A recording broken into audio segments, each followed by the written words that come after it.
This is the Mint on ZTN Prime, your sneak peek into the world of business, finance, and economy. I'm Ibn Mabunda. We're coming to you from Zimbabwe's capital, Harare. Let's get started. Now, coming up on the Mint, Zimbabwe's real estate sector is evolving amid rapid urbanization, shifting demand, and economic pressures. The rise of cluster homes reflects a preference for secure, serviced housing, though affordability remains constrained by high construction costs and limited financing. Infrastructure challenges from water shortages to power cuts continue to affect property values, while illegal land sales and wetland settlements highlight gaps in regulation and environmental compliance. For conversation on this, I will be joined by Ben Nyaumwe, chairman of Thayton Property, and later on Alex Chidindi, Estate Agents Council registrar. Now the Mint will be right back. Don't go anywhere.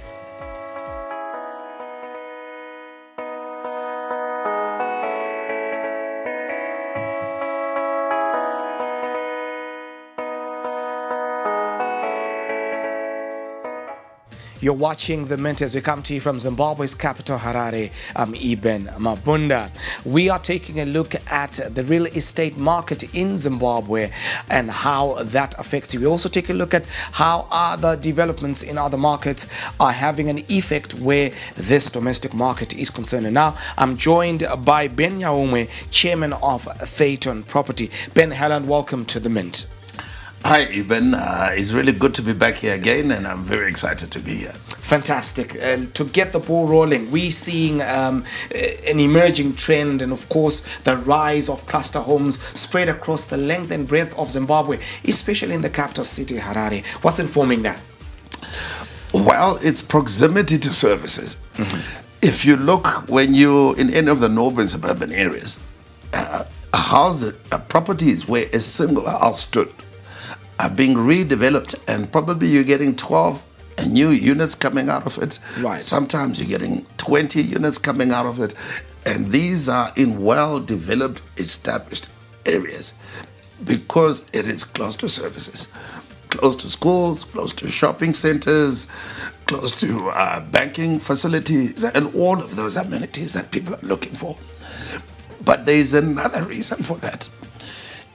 You are getting, in some instances, a new apartment occupying as little as 200 to 300 square meters of land. Right. So if you take a property, say, of 1,000 square meters, you're probably getting 6 units out of that, where each property now is literally, if you do a land share, they're probably coming out with less than 200 square meters.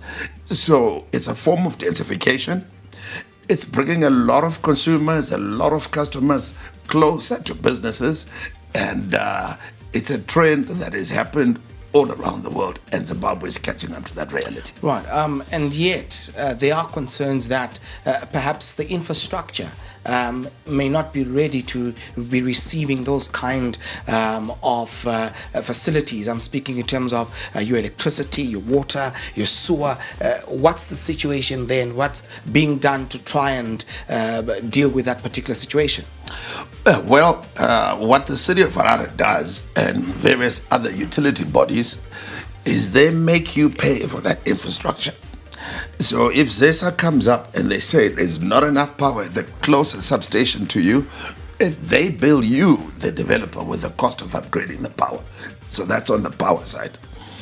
If it is a case where this development is not happening close to a major sewer line, I'm talking piped sewer, then the development controls that city of Harare has will limit the number of units that you can put there. You will then have to be looking at a localized sewage treatment solution. So that could be localized septic tanks with a soakaway, or it could be a biodigester. And a lot of people now are preferring to go for biodigesters. They take about the same amount of space as a traditional septic tank, but the volume of sewage that they can handle is significantly more.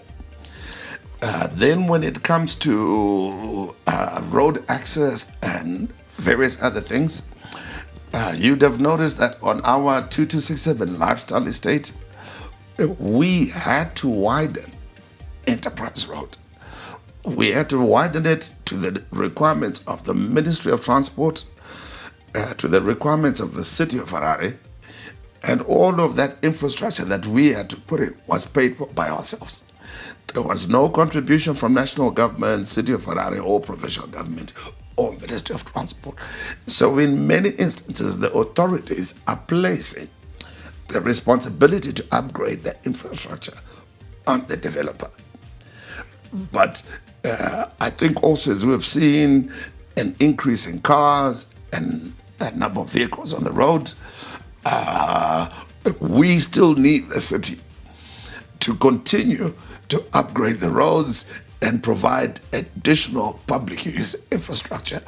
But as far as any individual development is concerned, make you pay for that infrastructure, and we've paid for it. So we're saying to our city council, please also upgrade the rest of the public infrastructure that is beyond the scope of our developments and our projects. Right, let's zero in on some of your projects. May you shed more light on what it is that you're doing and where? Okay, at the present moment, we are probably about 70% complete with the first lifestyle estate in Zimbabwe, which is the 2267 lifestyle estate. So this is very different to your cluster developments. We are talking on completion 80 very high-end apartments. And we have designed these and done them at such a high level that we have been recognized internationally. I will be traveling to the House of Lords in London this month on the 23rd of October to receive a recognition award for excellence in property development. 3 awards we got. So this is not just important for us at Theton Property, but it's important for Zimbabwe. It's important for brand Zimbabwe. People must know and understand, those in the diaspora, those in other parts of the world, that we are developing residential property of a class and quality that is equivalent and equal to anything out there in the rest of the world. So this is really important. You know, when government says, or the president says,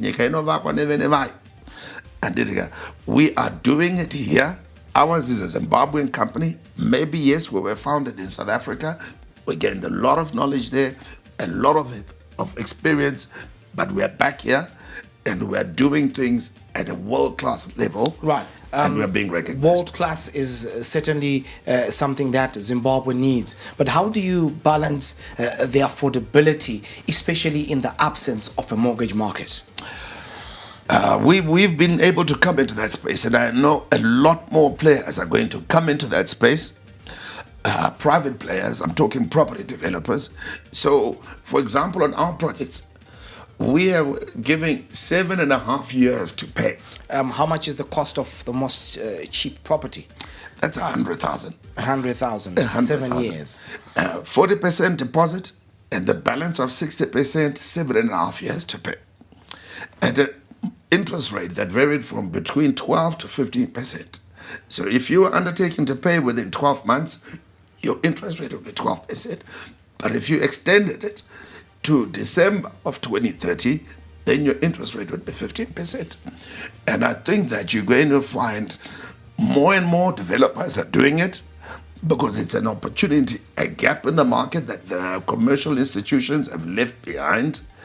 And developers with resources, initially it was, 6 months to pay a deposit. Then you saw some developers moving to a year. Some have now gone up to 2 years. We bit the bullet. We are betting on Zimbabwe. We are betting on Zimbabwean consumers that once you buy your house, it is your most important expense. The first thing you pay for before you go shopping or before you go to power. Right, and yet you still have many who would not be able to get within the threshold to be able to actually pay a deposit. Any arrangements that you're working at with financiers to try and breach the gap? And as well, within the same vein, how's been the reception of the diaspora to some of these projects? Well, we traveled all the way to London to meet with diaspora investors and people who want to invest back home. And there were a number of financial institutions there. I must say, and I am going to call out all financial institutions in Zimbabwe, they need to be participating more. Right. At the present moment, all financial institutions have become property developers. They are developing their own projects and they are now competing with us. So if you are Bank Eben, why would you lend me money to do a residential development when you, Eben, are yourself doing a residential development?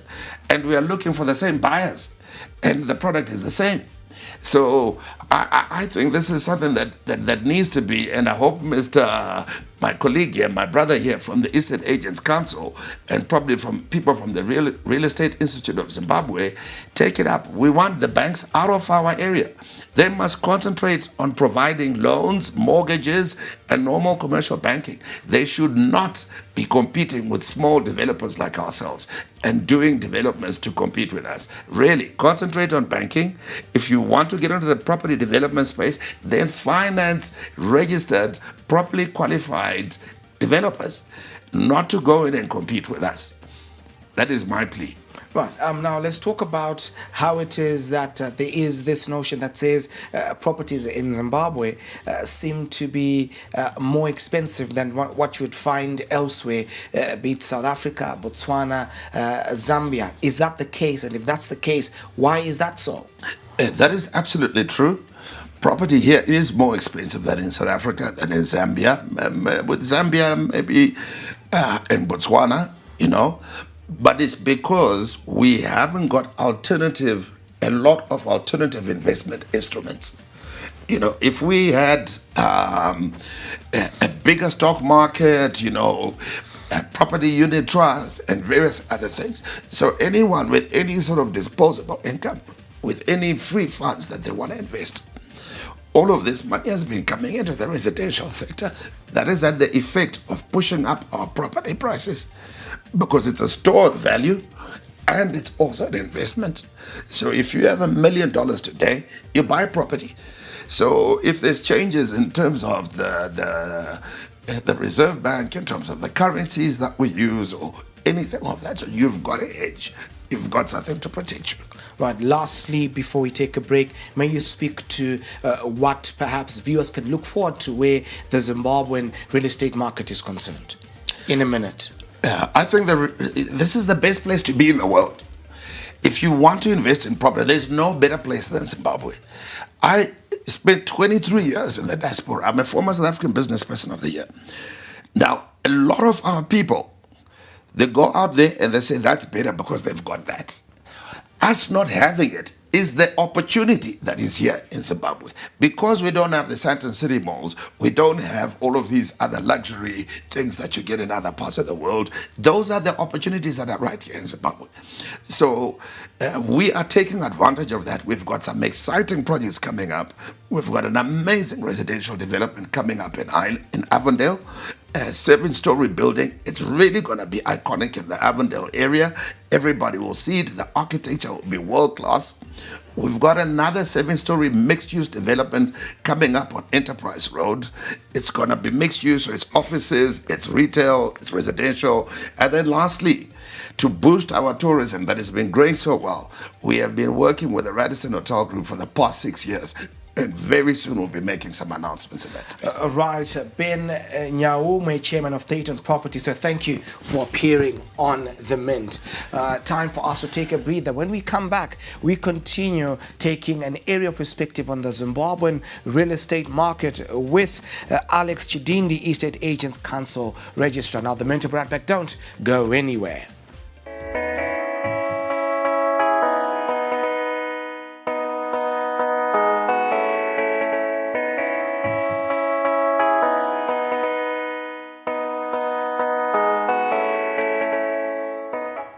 Didn't graduate. I guess I blew it. You couldn't advise him anything. He would just look at you and say, so who do you think you are? We were just really spoiled.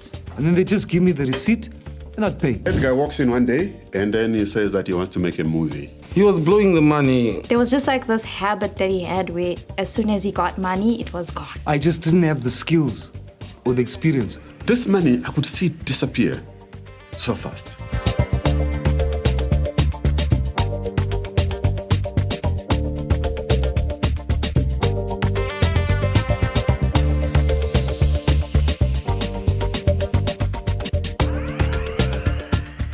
Catch exclusive interviews every weekday for candid, exciting, and thought-provoking conversations with your host, Erika Ndoro. We talk about arts, we can talk about sports, we can even talk about politics, and sometimes we venture into a nice guitaristic play.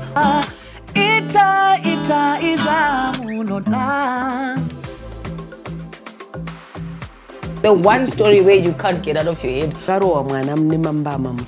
Wakatarisa munhu so Erika like where you are sitting. Ndozongokona bata face so pasina munhu. Wakasiya music yako iyo afro chakuti ndo music manje no yeMzimbabwe. And I'm sure they're still saying the same thing now. Yeah, so Shona kana kuti Chindevere kana mumwe mutauri muno muZimbabwe ndiwe iwewe ndiwo rupawo rwako ndicho chidadiso chako. Catch me, Erika Ndoro, right here on ZTN Prime every single Monday at 7 p.m. whilst we get exclusive.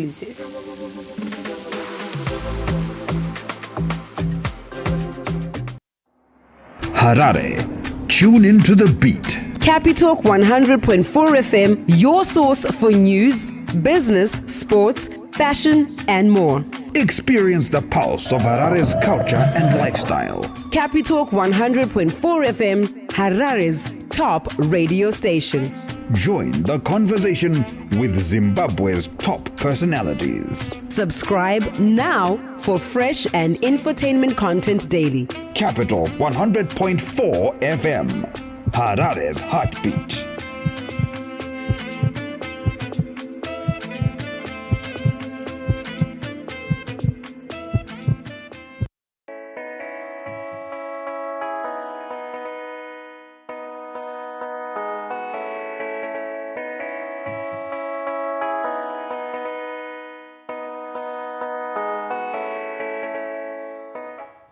Welcome back to The Mint. We're coming to you from Zimbabwe's capital, Harare. I'm Eben Mabunda. We are taking an area of perspective in terms of what's happening in Zimbabwe's real estate market. And I'm joined by Mr. Alex Chidindi, Estate Agents Council Registrar. So thank you for joining us on The Mint. Same here. Fantastic. Let's start from the top. What is the mandate of the Estate Agents Council of Zimbabwe? Thank you, Eben. The mandate of the Estate Agents Council is to register and regulate the practice of estate agency in Zimbabwe. So basically, we are saying we are the gatekeepers of the real estate industry and profession in the country. Right. We are seeing an increase in terms of bogus land sales and fraudulent agents. I mean, it's a whole mess that you've got out there. What is your sentiment where that is concerned? Thank you, Eben. That's very true that we are having a phenomenal growth in bogus estate agents which are fleecing people or who are fleecing people of their hard-earned cash. But as the Estate Agents Council, we are imploring and we are encouraging the members of the public that they should deal with the duly registered estate agents, estate agencies, and if they are in doubt, they can check with the Estate Agents Council on the status of registration of any property or estate agent they would want to engage. Okay, that then becomes the fallback plan. But how do I start and how do I even navigate? We had Mr. Of course, Ben earlier on the program. How do I know that this one is an authentic real estate agent? This one is inauthentic. This one is a legitimate contractor or construction company. This one is not. How do we read? Thank you so much. So for you to test for authenticity, there is some documentation that you need to check. Mm-hmm. So first and foremost, you check for the registration certificate of the principal registered agent. I will put it in perspective that every estate agent's firm should have a principal registered estate agent, normally called the PRIA in short. And having satisfied themselves with that, they go to the next step to ask for a compensation fund certificate. And the compensation fund certificate acts as a license to be for a firm to be permitted to operate in the real estate agent space. So those two documents should actually form part of the initial due diligence process that a member of the public if can do. I am in a mission to buy a property, I've got to ask for those elements from the real estate agent that I'm dealing with. Certainly, say you need to ask. Those are prerequisites, and if you don't find them, then that person is likely to be, in fact, is certainly a bogus estate agent.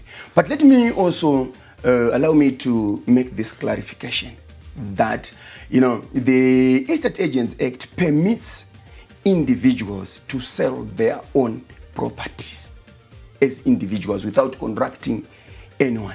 But if anyone is then selling a property on behalf of a third party, that person needs to be registered with the Estate Agents Council.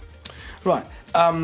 Before we move on to the next line of thought, you've got a situation where if you're looking for a property to rent, especially in the metropolitan areas of Zimbabwe, there are these agents that will demand maybe a $30 payment before they can show you a piece of property, or they will demand up to 1/3 of the initial rentals that you'd be paying to the particular landlord, as it were. Where does the Estate Agents Council of Zimbabwe stand where that is concerned? Is that standard practice? Is that some kind of a fleecing regime that's in place in Zimbabwe? So, like I've said initially, that first and foremost, you need to test the authenticity of that person in terms of registration. So, if those people are registered... allow me to jump in there. Yes. I need a house to move into at this very start of October. True. The moment I call an estate agent and they tell me, look, these are the properties that I've got, the process of me then seeking to get whether they are registered or not, in the process someone is actually moving in and getting into that space. What is the position, let's start from there, of the Estate Agents Council where that practice is concerned? So the Estate Agents Council, in terms of the law, permits that the estate agents, as part of recouping their costs, they can charge a minimal amount that is agreed between the client and the estate agent. If the client is not in agreement, then they should not pay that amount. All right. In an environment where cheap is expensive and expensive is cheap, how can buyers and sellers work with registered estate agents to ensure fair valuation and ethical transactions? Okay, thank you. So, in terms of working with the estate agents, you will find that they are trained professionals. So in terms of fair value, they are actually able to ascertain the fair value of the properties that are in question. And also, in addition to that, you find that they also may assist the buyers and the sellers in carrying due diligence, because the critical thing in a property transaction is to make sure that due diligence has actually been conducted and you are not being sold a dummy or a fake. So real estate agents are trained professionals to offer that guidance and to conduct that on behalf of their clients and on behalf of the members of the public. Right. There's often tension between municipal bylaws and central government policy on land development. How can stakeholders navigate these overlaps to ensure orderly and lawful property transactions in our market? That is very true. We have also noted that tension in the constituents that we do regulate. And as such, as the Estate Agents Council, we have brought in, or we are planning to bring in together all the stakeholders from the councils, from the government, the Ministry of Local Government, the Ministry of Lands, to come together to a land conference that that is scheduled for the 23rd to the 26th of October in Victoria Falls, and so that all those issues are unpacked, and so that the various the government and the councils and all involved in the land value chain will come up with a common ground. How often are these events held? Is this the first time? Tell us what's the backdrop. Yes, this is the inaugural land conference in Zimbabwe, and we are going to make it an annual event. We are going to make it an annual event.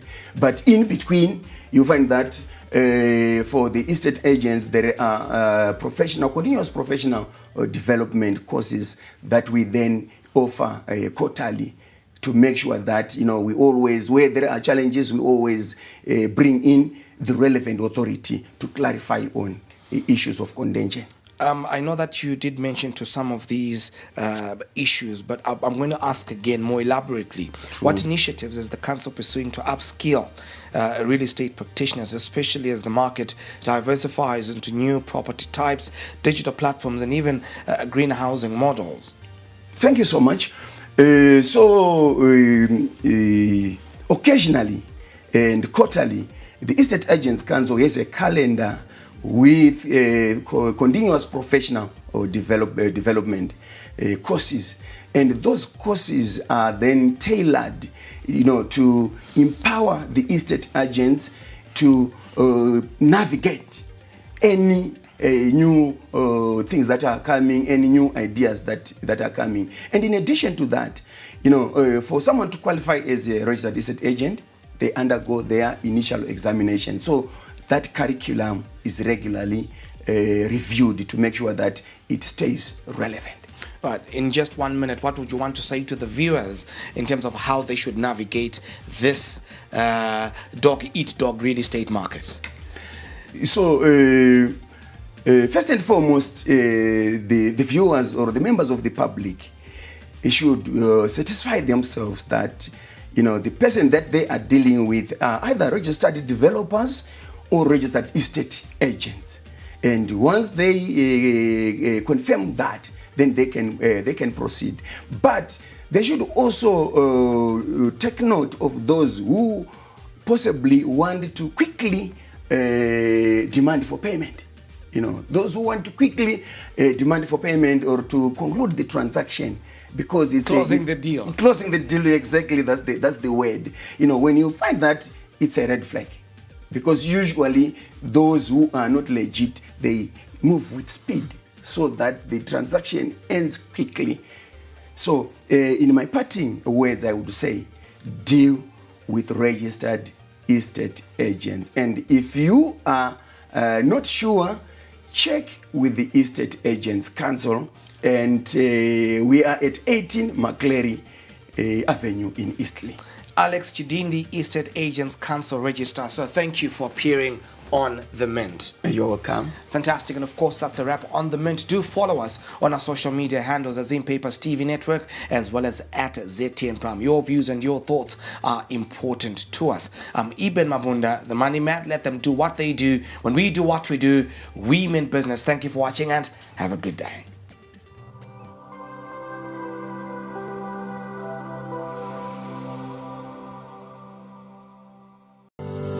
Get ready for the Zimpapers Cancer Power Walk 2025 in partnership with